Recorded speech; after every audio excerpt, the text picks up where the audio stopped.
Thanks everyone for joining this afternoon. So welcome to Inspiration Exchange session 46. So today we'll be having a presentation about AI for scientific discovery.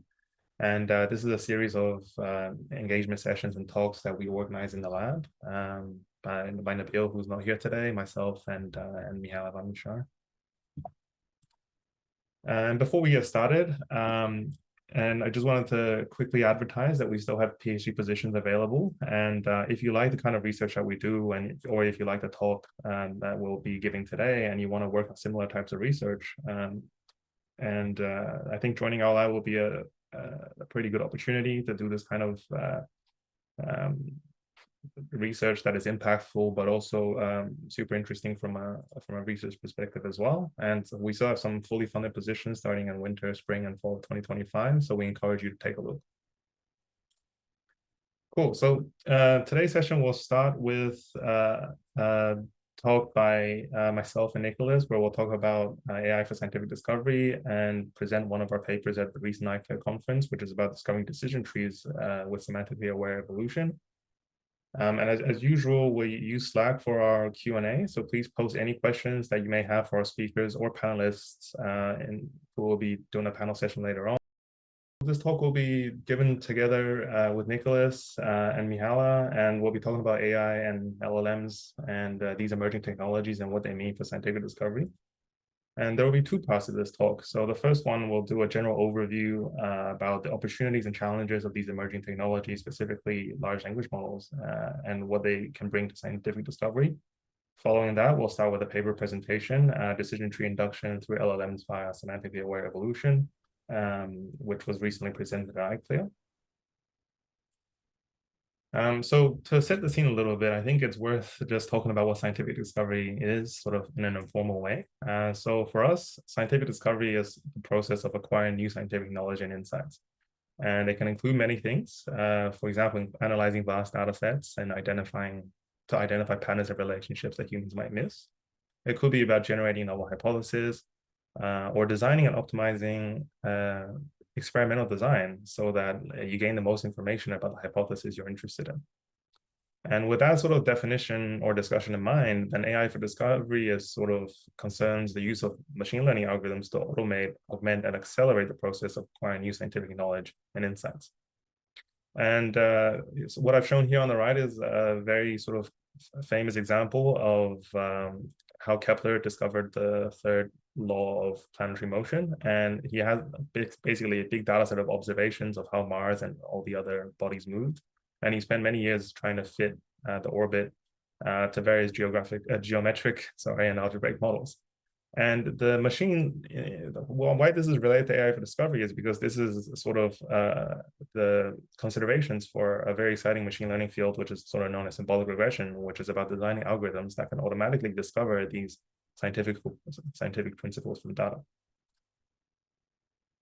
So that was slightly a bit more of an informal discussion, and more formally, like what we talk about sort of what discovery really means. And one of the sort of one of the beliefs or sort of philosophies that we subscribe to is sort of what Herbert Simon says, and he discovers scientific discovery as problem solving, and specifically he defines it as solving a search problem.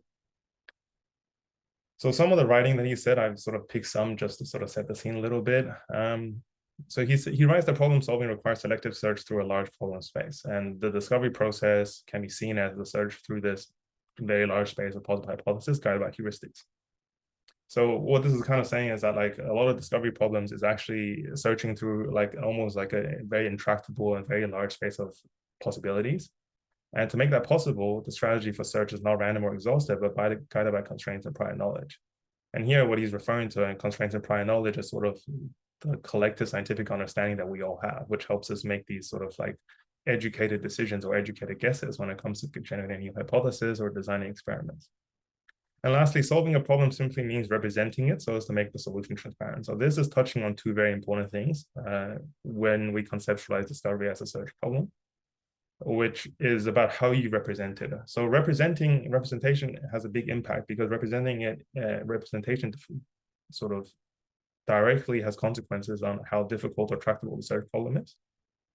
And it also has, the second thing he touches on is that these solutions must be transparent. And this is for the purposes of communicating, because science is about communication, is about building collective understanding. Cool. So slightly more about the search problem side of things. So a search problem can generally be viewed as having three components. The first of which is a representation of the problem and a representation of the solutions that you care about. And then you sort of set some boundaries and on the dimensions and the characteristics of these representations to define a search space. A second component is some sort of feedback mechanism. So this is just a general function that you can think of, which tells you how good a solution is. It could be, for example, whether you reach a goal state or not, or some sort of metric that tells you like how good something is. And this feedback is fed into a search algorithm, and the search algorithm like looks at the feedback and decides on the next exploration step. And the algorithm is slightly dehumanizing, but you can think of a search algorithm as a human as well. So this is sort of what we do. This is what scientists do like on a daily basis. But in the AI for discovery sense, these are usually like sort of more automated machine learning algorithms. And yeah, if you have like good heuristics and good strategies, hopefully you can do this and you can turn a very large intractable space into something that could be solved much more efficiently to find a solution that you care about. And I think the search perspective is a very generalizable perspective. So if we think about hypothesis generation, like that can be seen as searching for plausible explanations in a vast space of possibilities that can explain what you have seen or any data that you have.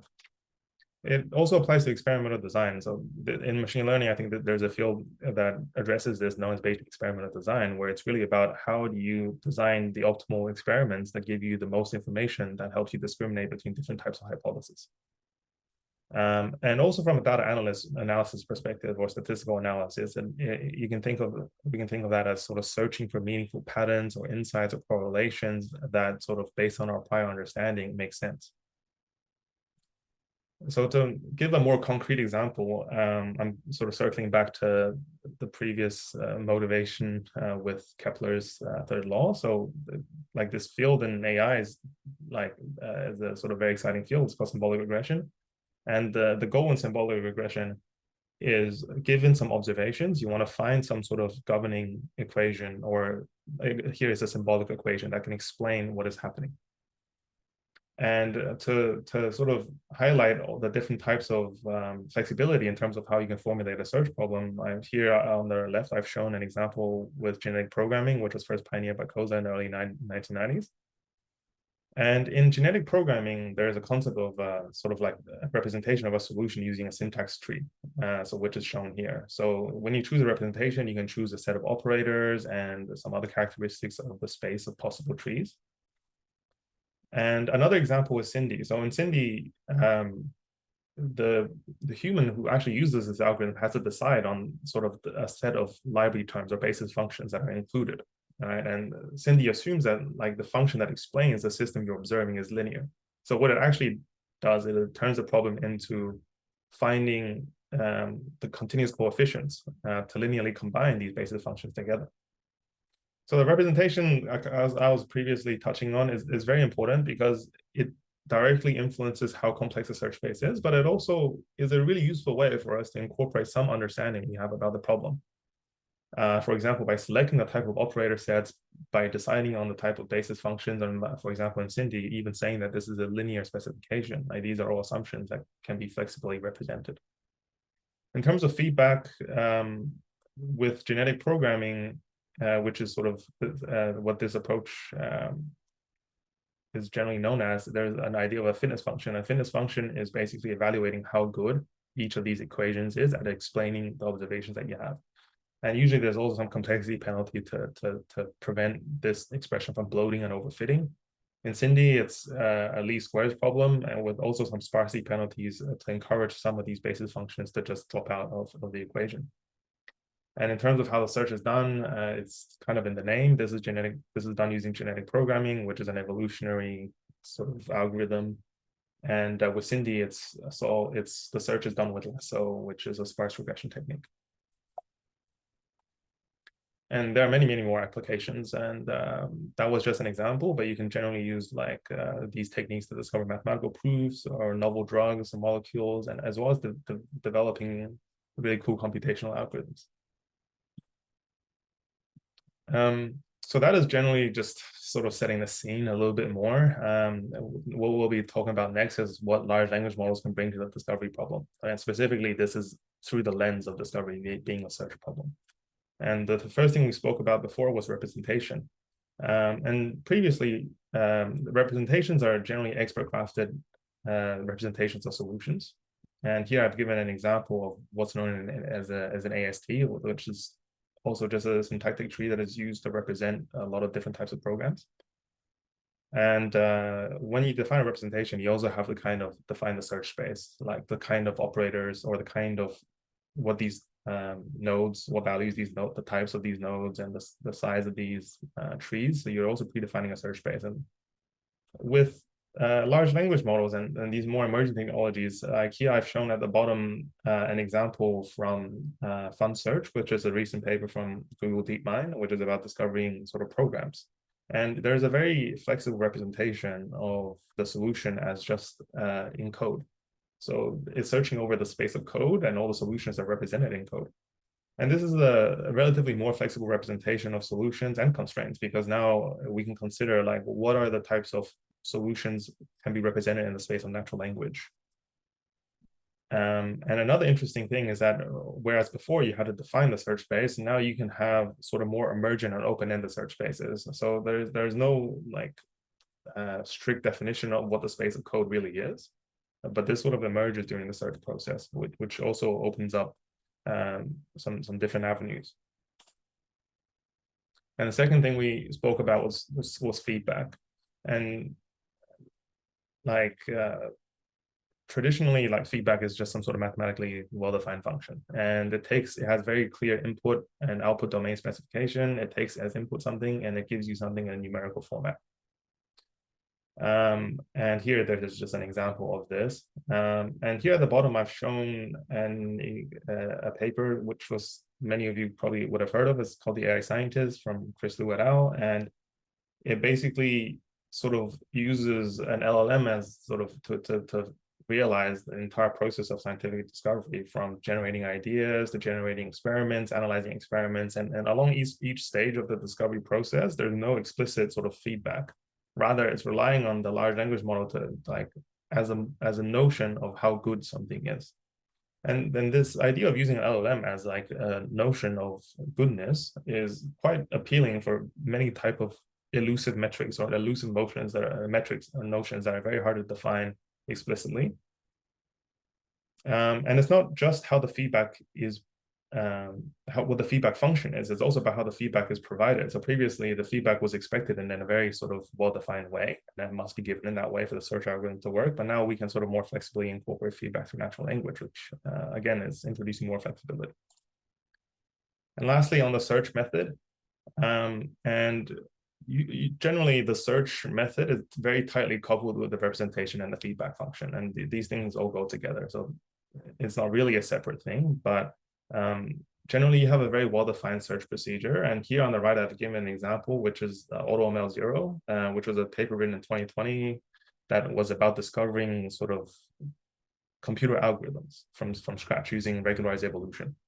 And here there's a very well-defined search procedure. And generally, like with these, because they're sort of fully defined, it's also easier to characterize and understand. And what large language models kind of allow you to do is that you can kind of think of them as these like neural search operators or neural optimization algorithms.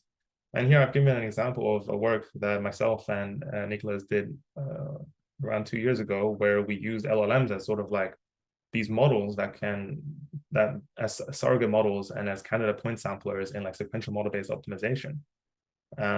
So the point here is that there's like a lot more degrees of freedom in designing these search operators, and you can also leverage the prior information contained in the large language model to make the search significantly more efficient. Great. So that's just the summary of sort of the key things and sort of what large language models bring to the table. And we'll be moving on to a paper presentation now. So that paper will mainly, it talks about representation a little bit, but it mainly concerns the use of large language models as search operators. And I'll be passing over to Nicholas for the second part of the presentation. Thanks, Jason. So I'm going to talk about our method Lego, which uses LLMs for decision tree induction. And this work was presented at the ICLEAR conference 1 week ago. So I'm just going to set the scene with a brief introduction to decision tree. So decision trees are a class of hierarchical models where the internal nodes correspond to decision rules. So usually that means we compare a feature to a given threshold in axis-aligned decision trees. And leaf nodes, on the other hand, correspond to predictions. So that would be class labels if we're doing classification, or continuous values if we are doing regression. And what is great with decision trees is that first, they offer good predictive performance, but second, they are interpretable. So that means that if you take a prediction from a decision tree, you can associate it with a path in the tree itself, which means that you can understand where the prediction comes from. And the task of tree induction is to discover such a decision tree using a given data set. There is one problem, though, which is that the space of possible trees is huge. So as the depth increases, this space grows exponentially. And alternatively stated, we can say that this optimization problem, which is tree induction, is NP complete. And there are some methods which offer some ways to deal with it. So heuristic methods, for example, such as CART or C4.5, use heuristics. So that means they often grow the tree greedily, one node at a time, and take greedy decisions. This is great because it gives something which is computationally tractable. But the problem is that it sacrifices the exploration of the search space because of the greedy nature of the algorithm. And on the other hand, you have exact optimization methods, such as GHOST or DL85, which have theoretical guarantees. So they can probably maximize, for example, a training criterion. But the problem is that they are very expensive computationally. And because of this cost, they are often restricted to some simple setups, such as, for example, a low depth for the trees or binary features. And the natural question, having said that, is, can you achieve a good trade-off between computational efficiency and such performance? And in our work, we draw inspiration from genetic programming, which is a class of meta-heuristic algorithms inspired by natural evolution. So we show here an example of a simple GP pipeline. So the overall idea is that you have a population of individuals and you apply different operations on this population. So at each generation, you generate offspring given some genetic operators, so mutation and crossover here. And then you apply some selection on this offspring. And you repeat this process for a certain number of generations. And usually what people do for crossover and mutation is that they apply some random perturbations to the parent solutions, which offer a way to explore the search space. If we look more closely at the variation operators, we can see that they implicitly define a distribution of offspring thanks to a prior over the possible genetic operations. So in this formula, G denotes the genetic operation, big S denotes the set of parents, and O denotes the offspring. And usually, crossover and mutation operators are purely structural, so they place a uniform prior over the possible genetic operations. So to give an example, if you think about subtree crossover, you would select randomly the crossover points on the two parents, and then you would apply the subtree swap. So this is purely uniform over the space of operations. Then we can also say a few more words about the limitations of those classical operators. So the first is about the fact that the prior is about the structures and doesn't take into account the semantics. So that means that the distribution of G is only conditioned on the set of parents S. The second limitation is that those operators are often unguided. So for example, it's quite tricky to design an operator which takes into account the fitness of the solutions. And the last limitation is that they are often limited to one or two parent solutions. And on the other hand, what we want here to explore a challenging search space is the following. So we would like to incorporate some semantics. So for example, if we have information about the problem or the solution, we would like to use this to condition the generation of the offspring and the operations. And second, we would like to shape the prior. So shaping the prior could have different flavors. For example, we could shape the prior to improve the fitness or encourage diversity. And the last point is about the number of parents that each operation uses. So usually crossover mutation operate on only one or two parents, but it would be better if we can have a more global view of the population. So having given those criteria, the key insight in our work is that we can use LLMs as semantically aware validation operators. And those LLMs are great because we can satisfy each of those desiderata as follows. So first, those LLMs have a rich semantic understanding of the problem and the solutions. So this is great because we want to inject semantic priors. The second point is that you can easily steer the generation of the offspring via the prompts used by the LLMs. And as such, we can guide the operators via fitness and diversity guidance. So we'll explain that in more details in the next few slides. And the last point is about the context. While traditional operators only use one or two parents, now with LLMs, you can feed in multiple solutions in the prompts, which allows for a broader context.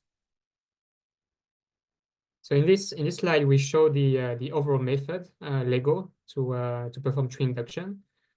So as I said earlier, our method follows a GP pipeline. So that means we have a population of individuals, and then we're going to apply some variation operators on this population.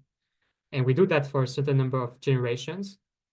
And the LLM here is used both for the crossover and the mutation operator. And what is new here is that instead of just using the training data set to condition the generation, we also use the task semantics denoted as C here.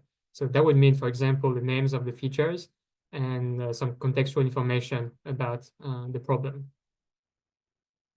So let's start with a description of the crossover operator. So at a very high level, what we want is to steer the search towards high fitness regions of the search space.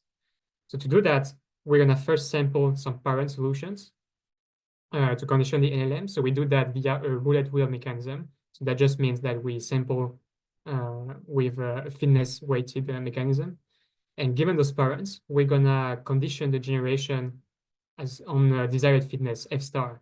So the formula here shows that F star is defined as the F max plus some quantity, and F max denotes here the current maximum fitness in the parent set, and alpha is a hyperparameter which controls the amount of extrapolation that you want. So intuitively, if you set alpha to be strictly positive, then F star is going to be higher than F max, which means that you're going to extrapolate more. And we perform a simple experiment where we investigate the impact of alpha on the offspring generation. So here we look at the fitness of the offspring as well as the diversity. And as you can see here on this plot, as you increase alpha from minus 0.25 to 0.1, the fitness increases.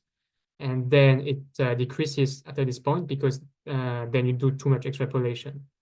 So in between, there's a sweet spot at around alpha equals 0.10, where you get the highest offspring fitness.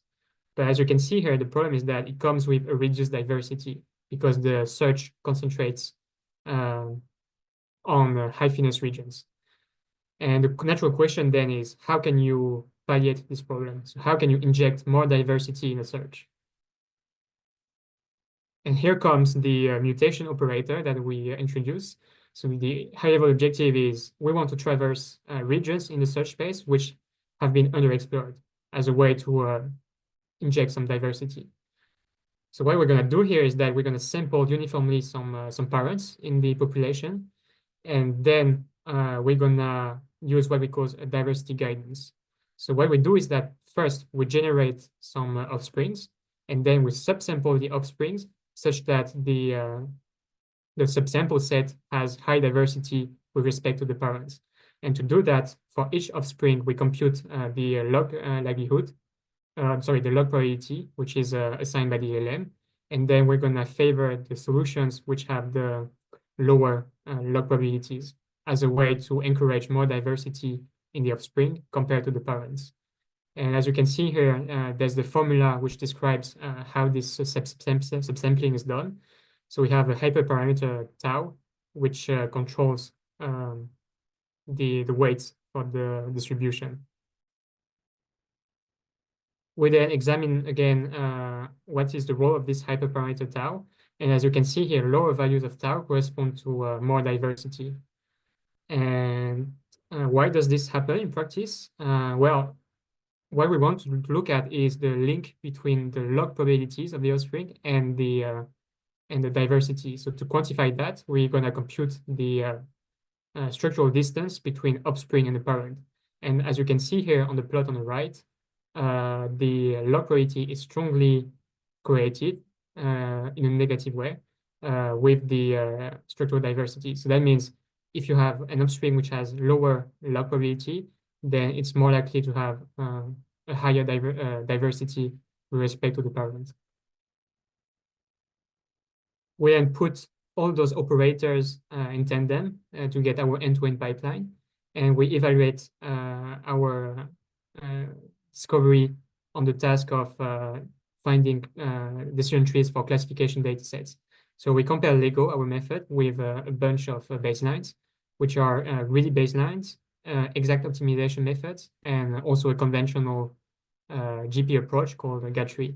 And as you can see here, we consistently outperform those methods, but the performance gaps are especially noticeable at depth, at a maximum depth of 4, which correspond to a more complicated search space compared to a maximum depth of 3.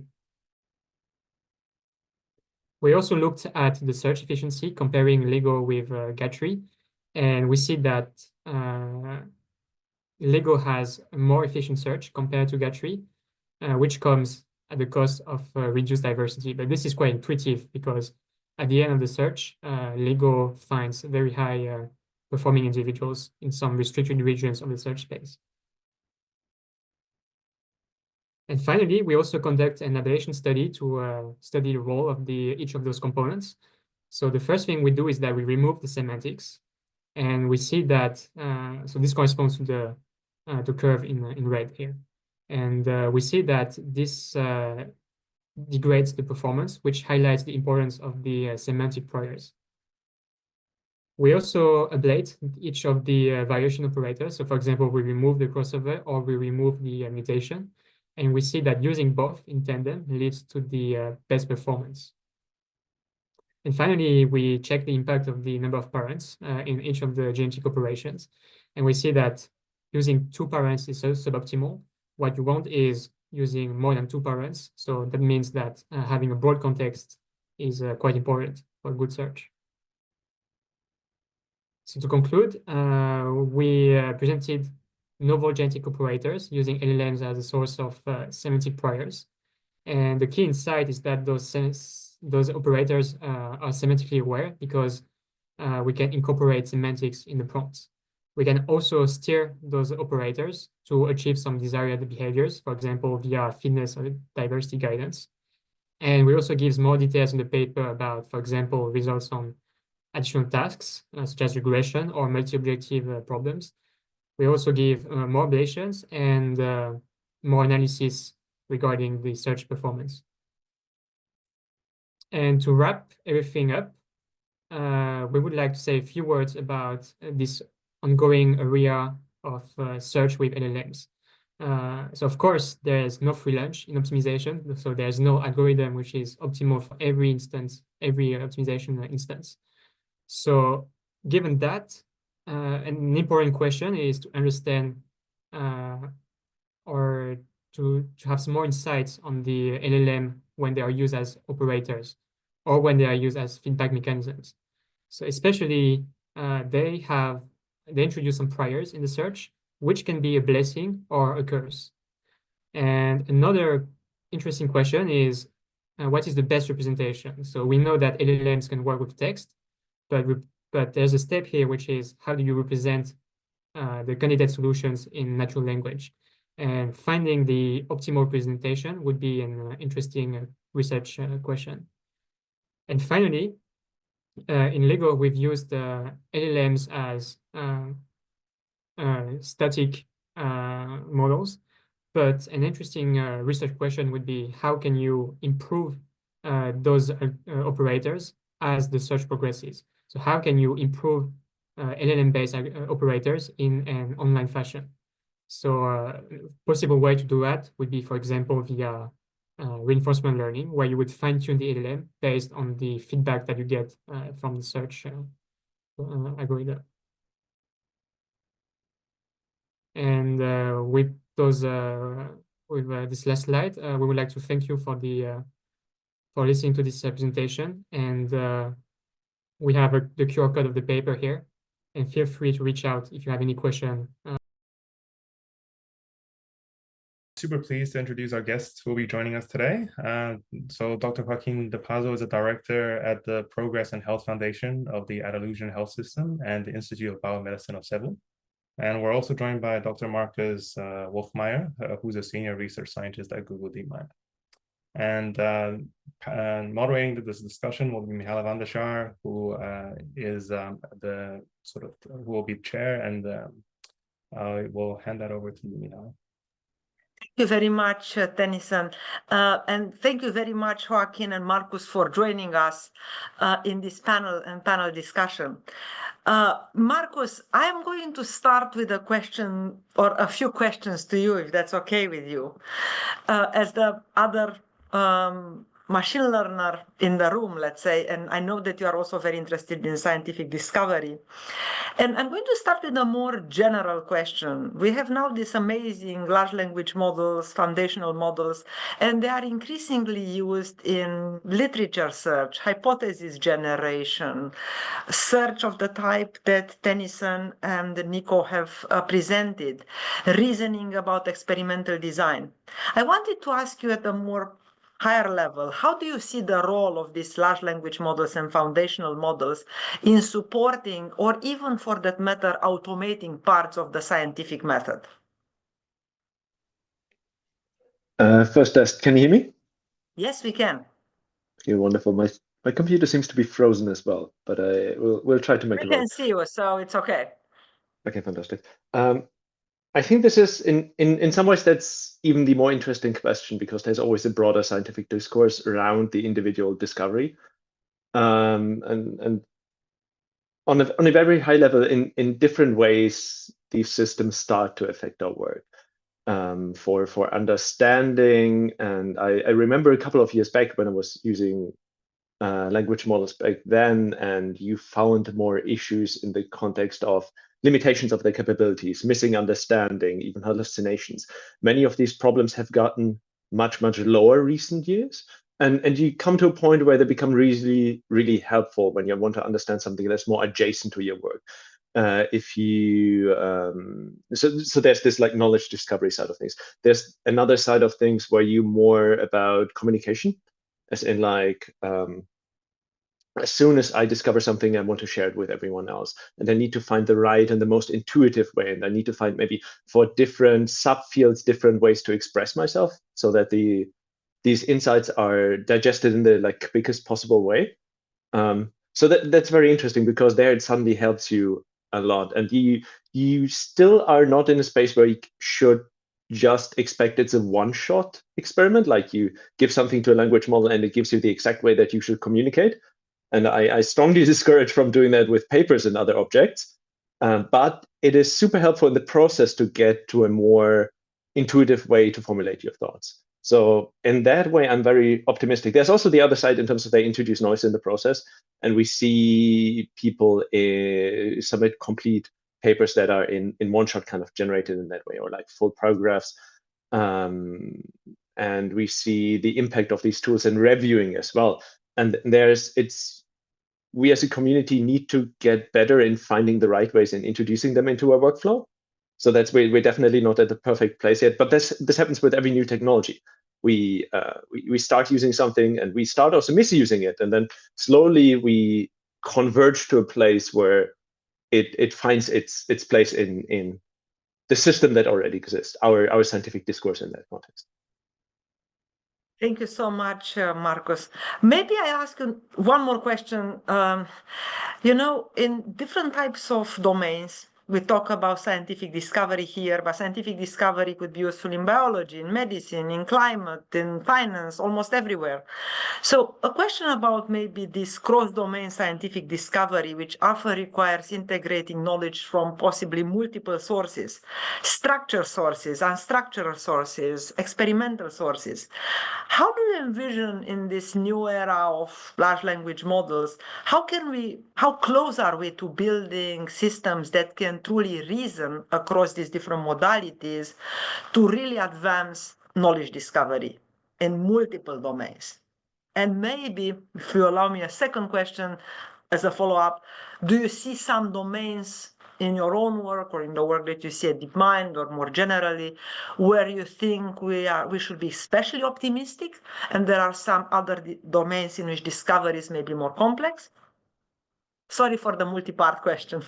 Yeah, I'll try hard to keep track of the different aspects of it. I think it is very interesting. We moved to a space where, like, originally LLMs were purely trained on text, and we introduced more and more modalities, and we can directly feed those systems PDFs and partially even longer books. We can feed them code, more quantitative data about experiments, and all these data sources. And based on like the field progressing and us really trying to push these models in the way that they're the best that they can be, more capabilities arise and more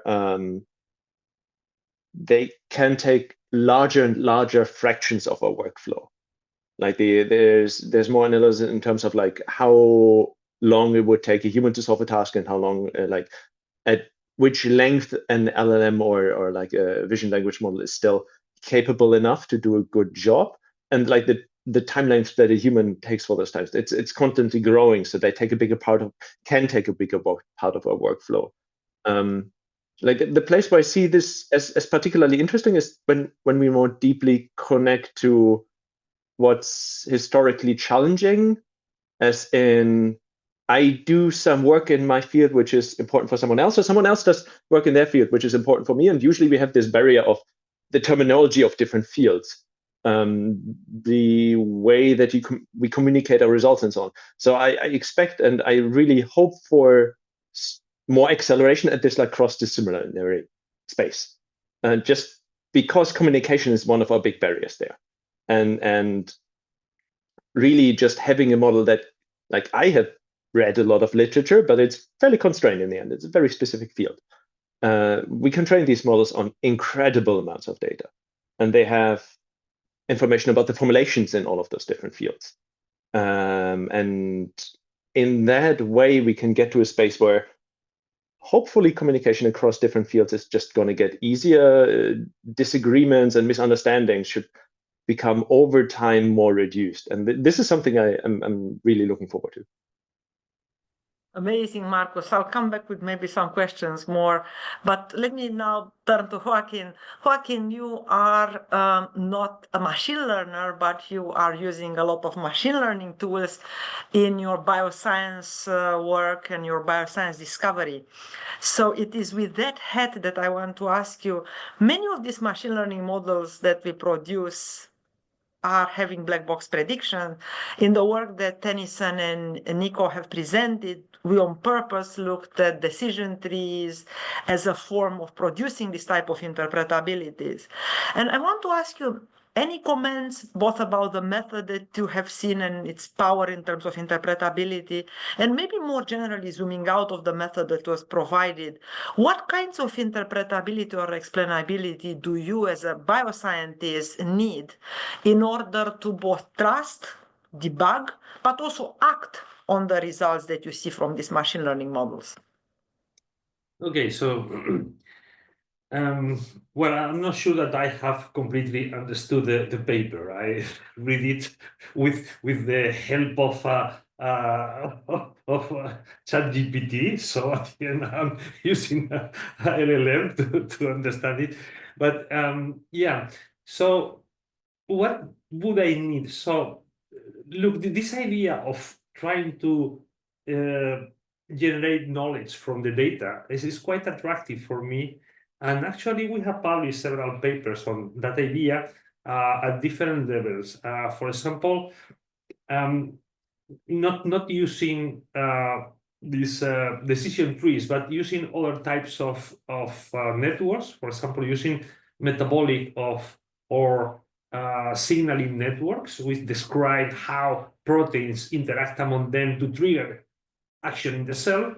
So we find this is a sort of recapitulation of our knowledge, the human knowledge on how cells do work in terms of signaling, right?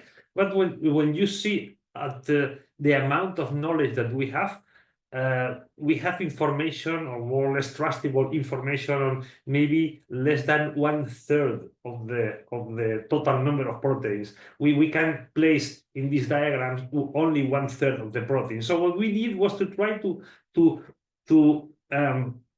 generate new arrows, meaning interaction of this protein with other protein, to generate new arrows from the data that we have from public data sets of gene expression, etc., etc. So, and we did it by a quite naive, probably, approach. But I was thinking that probably this type of approach should probably explore in more depth all the space of solution could be more appropriate. So we have lots of data publicly available on gene expression, on many of these type of data that we could use if we. I don't have a clear idea how to formulate all this.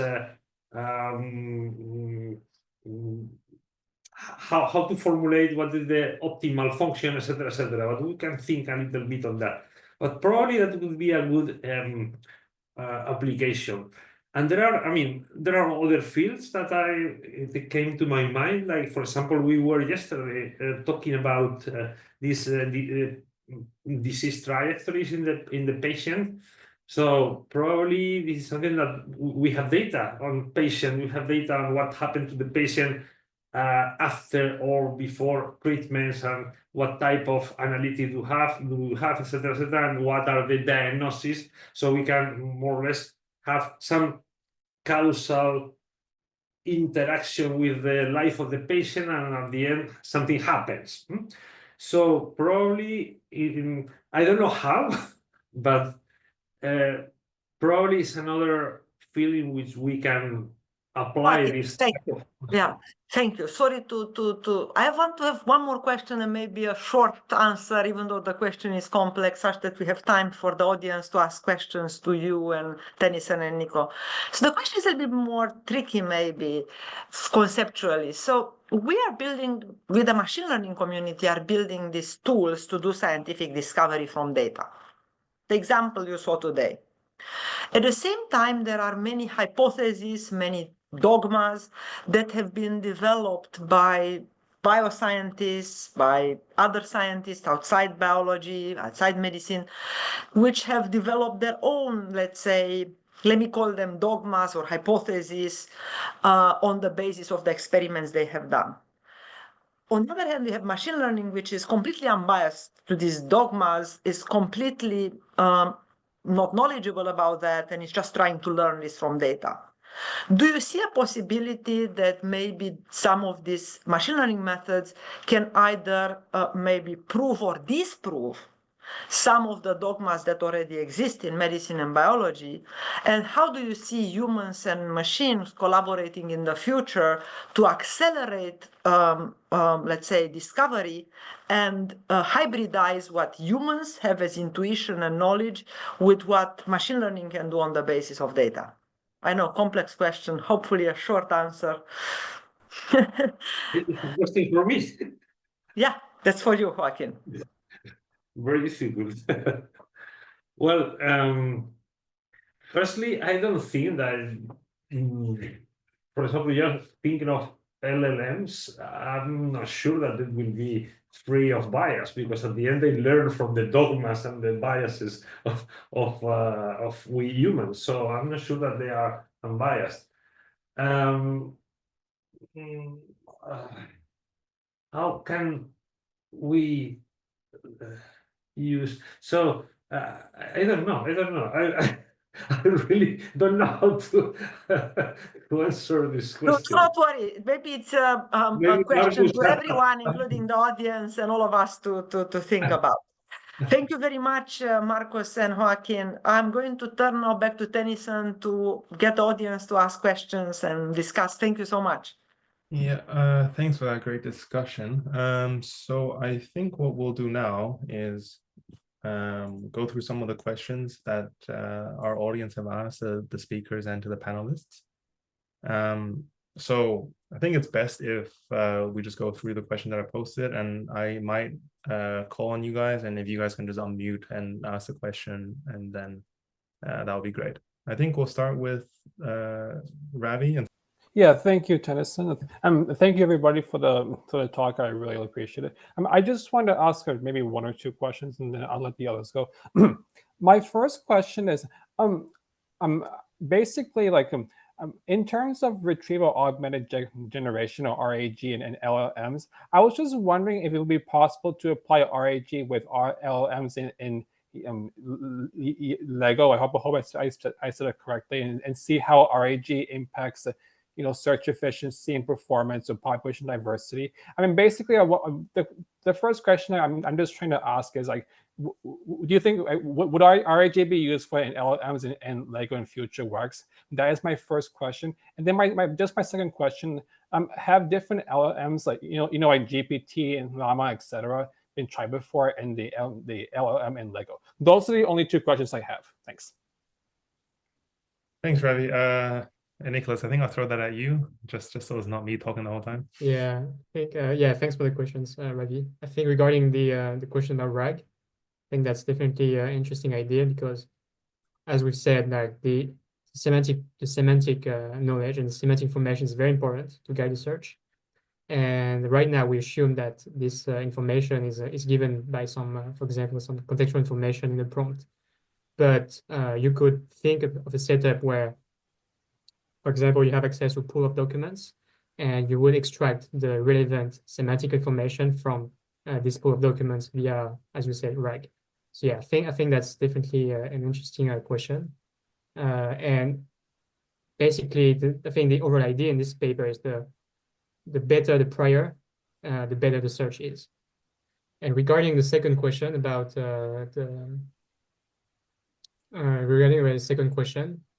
about the LLMs, right? So you can use any LLM for Lego. So any LLM can be used as a search operator. So we used GPT models in the paper, but you can definitely play with other methods. I see. Thank you so much. Cool. And next, I think we have a question from Raghavendra, but I think he's asked if I could just ask this question on his behalf. So the question is about LLMs having a huge computational footprint compared to traditional algorithms. So what are the ways to reduce the computational footprint to make this sort of computationally cheaper?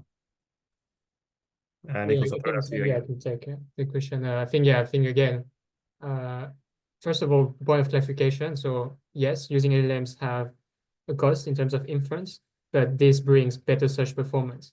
So so that means that there's a trade-off here. And regarding the question, can we use smaller models? Definitely, if those models have the right priors to guide the search.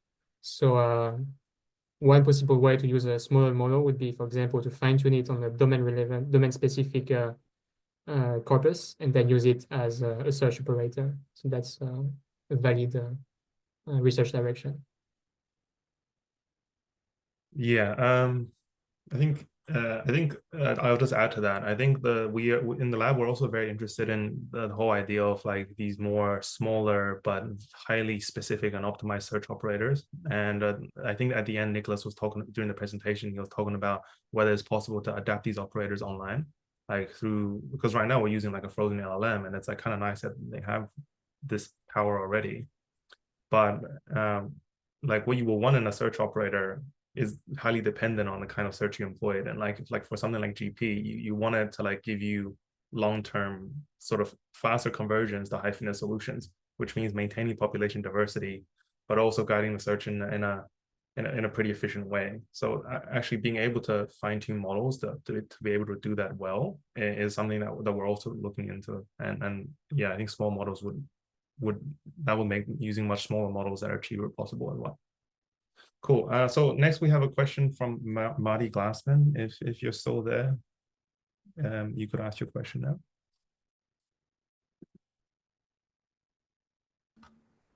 I'm sorry, can you hear me? Yeah.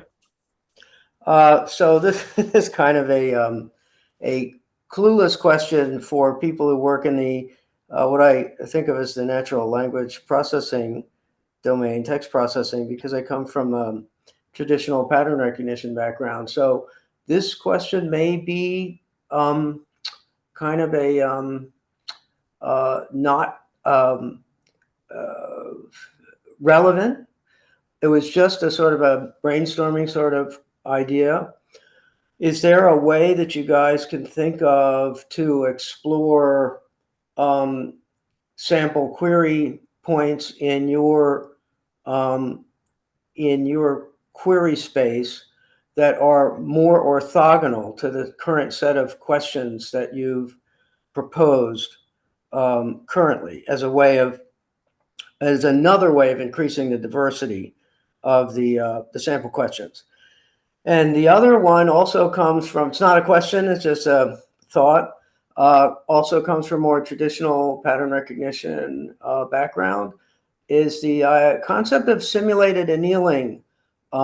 Would that be of any benefit in your algorithm when you're coming to a point of asymptotic settling to a solution? Yeah, I think maybe I'll take that question. So if I understand your first question correctly, it was the idea of, it's kind of related to the diversity guidance that we kind of presented in the paper in some sense. Right. Like you want a way to be able to quantify at what point like maximally increases your diversity. So I think this is a pretty good idea overall. And this is something that we kind of thought about as well when it's kind of the motivation. So generally, I think this is possible. Like if you have some definition of some diversity, whether it's in the structural space or the semantic space, then it's possible to find points that like that maximally increases that diversity. So when using traditional sort of operators, the problem is then you just get completely random stuff, because you can always get something that maximizes structural diversity, but it's completely pointless. So then there's like a sort of like a game you have to play, right? Whereas like you want to be structurally or functionally diverse enough for this to be meaningful for your long-term like sort of search, the health of your search population. But you also don't want it to be too random where it's just sort of introducing suboptimals, forcing suboptimal sort of solutions into your search space. And that's kind of the motivation why we were using sort of the log likelihood. So essentially, we're using log likelihood as a score for diversity. And right. the idea is that like maybe that balances it out a little bit more, because but even then you can always minimize the log probability of an offspring given a set of parents by just having completely random stuff. But like it's generally pretty good at also taking into account whether the solution is meaningful. So it's not just generating purely random, but also meaningfully random. So that's sort of but I think this overall direction that you pointed at, it's very critical. So yeah, so thanks for the great question. Oh, sure. Well, thanks for the great talk. By the way, I I'm a sort of a traditional. Unfortunately, in view of time, probably I'm sorry to interrupt. Probably we need to move on because we need to wrap up the session on time. Go ahead. Thanks Sorry. a lot. Thanks a lot. So Tennyson, maybe you can invite our two panelists maybe for a final set of comments. Yeah, great. So I had a question, sort of just as a sort of closing question, and maybe one for Markus and slightly different one for Joaquín.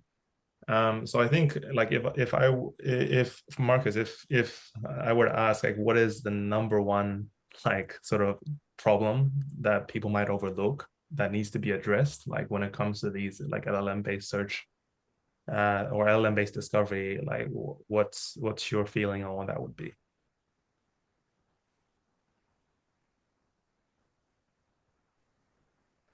It's an interesting one. So similar to Joaquín, I haven't had the time to dive deeply into the paper you presented earlier, but it's for me, if I connect it to what I mentioned before, like it's about connecting to other disciplines right now. To not see it as like a pure application of LLMs like you already did, but connect to advances in other spaces, like you connected to evolutionary algorithms. Think about ideas from RL, think about other modeling perspectives on top of it, think about Bayesian views, really overcoming those boundaries and not just see it as a pure application of LLMs, I think would be my answer. Yeah. Yeah, I think that's something we agree with. I think there are ways to integrate it. Like we're very inspired by these sort of classical frameworks.